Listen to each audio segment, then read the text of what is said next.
안녕하세요, 겸지입니다. 오늘은 역사상 최악의 재앙에 대해 이야기해 볼게요. 인류 역사상 큰 아픔을 남긴 제1차 세계대전의 종전에 가까워져 오는 시점은 1918년 10월. 전쟁의 소용 도래로 인해서 전 세계가 뉴스에 대한 검열이 여전히 실시되고 있었죠. 그런데 사람들이 여기저기에서 무서운 속도로 병들어 죽어가고 있다는 소식을 민간인들에게 알릴 수 있는 나라가 있었습니다. 바로 전쟁에 참여하고 있지 않던 스페인뿐이었습니다. 이런 상황에서 발생한 질병, 우리가 한 번쯤 들어본 스페인 독감이라는 이름이 붙게 되죠. 이 세계적 유행병은 1918년 3월에 시작되었습니다. 이 병의 진원지를 추적한 많은 연구원은 그 진원지가 미국 캔자스주라고 생각했죠. 이유가 이 병이 서로 파병된 미국 병사들을 통해 그곳에서 프랑스로 퍼진 것 같았습니다. 이 인플루엔자로 인한 사망자가 급증하더니 1918년 7월로 접어들 즈음에는 최악의 상황은 넘긴 것처럼 보였지만 그 당시 의사들은 이 세계적 유행병의 최악의 살인마가 되기 위해 힘을 기르고 있을 줄은 상상도 못했습니다. 더구나 아이러니한 것은 전 세계적으로 역병이 발생한 시기가 1918년 11월 11일 제1차 세계대전이 끝나 전 세계는 환희에 넘쳤습니다. 결국 그 시기에 살았던 사람들 중에는 영향을 받지 않은 사람이 거의 없었으며 모두가 공포에 떨었죠. 인플루엔자에 대한 한 저명한 권위자는 1918년에 미국인들의 수명이 10년 이상 단축되었다라고 지적하였습니다. 과연 스페인 독감은 다른 역병들과 어떻게 달랐을까요? 가장 큰 두려움을 불러일으킨 차이점은 그 독감이 갑작스럽게 발병한다는 점입니다. 존 M. 베리가 저술한 강력한 인플루엔자에는 다음과 같은 경험에 대한 기록이 인용되어 있습니다. 리우데자네이루에서 한 남자가 시가 전차를 기다리고 있던 의대생인 시로바이라 다쿠냐에게 뭔가를 물어볼 때만 해도 목소리가 정상이었는데 벼랑간 쓰러져 사망하였다.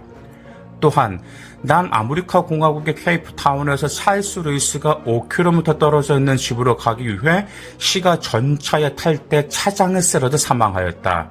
그 후 5km를 가는 동안 그 시간 전차에 타고 있던 사람들 중에 6명이 사망하였는데 그 중에는 운전기사도 포함되어 있었다. 이 사람들 모두 스페인 독감으로 사망하였죠.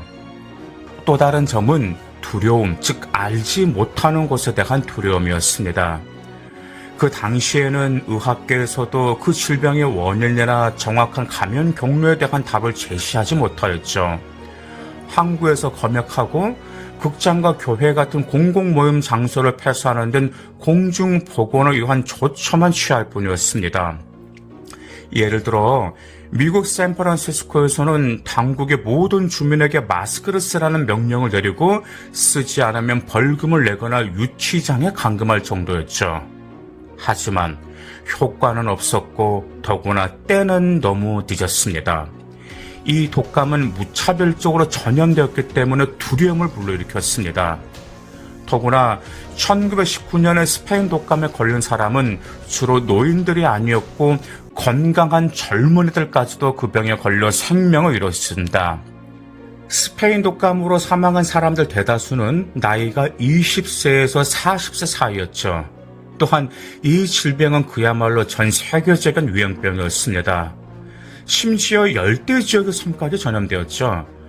1918년 11월 7일에 선박을 통해 인플루엔자가 서사무아, 현재 사무아인데요. 서사무아 유입되었으며 2개월도 채 안 되어 38,302명의 인구 중 약 20%가 사망하였습니다.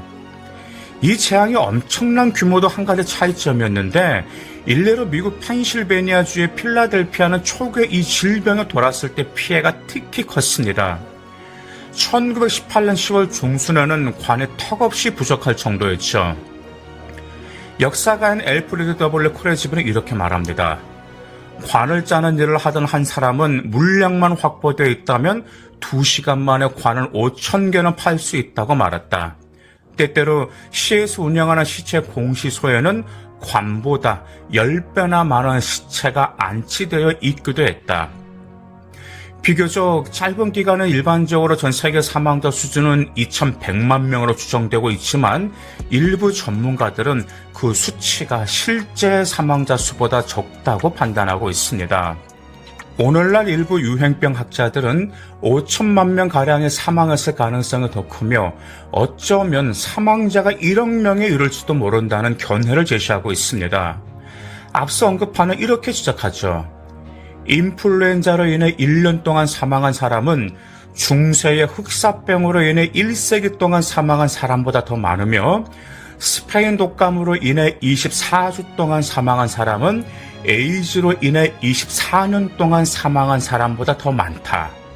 정말 믿어지지 않을지 모르지만 스페인 독감으로 인해 약 1년 동안 사망한 미국인은 양차 세계대전에서 전사한 미국인을 합한 수보다 더 많았습니다. 저술가인 지나 콜라타는 이렇게 설명합니다. 오늘날 그러한 재앙이 발생하여 미국 인구준, 그때와 비슷한 비율에 사망한다면 150만 명의 미국인을 숨지게 되는데 이는 1년 동안 심장병, 암, 뇌졸중, 만성폐질환, 에이즈, 알츠하이머병으로 인해 사망하는 사람의 수를 모두 합한 것보다 더 많은 수이다. 그렇다면 의학은 어떤 도움을 주었을까요? 제1차 세계대전이 시작될 무렵 의학은 질병 정복에 있어서 크나큰 발전을 한 것 같았습니다. 심지어 전쟁 중에도 의사들은 전염병의 영향을 줄이는 데 성공한 것에 대해 대단한 자부심을 가졌죠. 그 당시 레이디 솜 저널즈는 미국인 가정에 더는 죽은 사람을 매장하기 전에 가족과 친지들이 볼 수 있도록 뉘어놓는 방이 필요하지 않다고 단언하였습니다. 또한 그러한 방은 앞으로 살아있는 사람들을 사용할 것이며 거실이라고 불러야 할 것이라는 견해를 제시하기도 하였죠. 그러던 중 스페인 독감이 발생했으며 의학은 거의 속수무책이었습니다. 크로우즈변은 이렇게 썼습니다.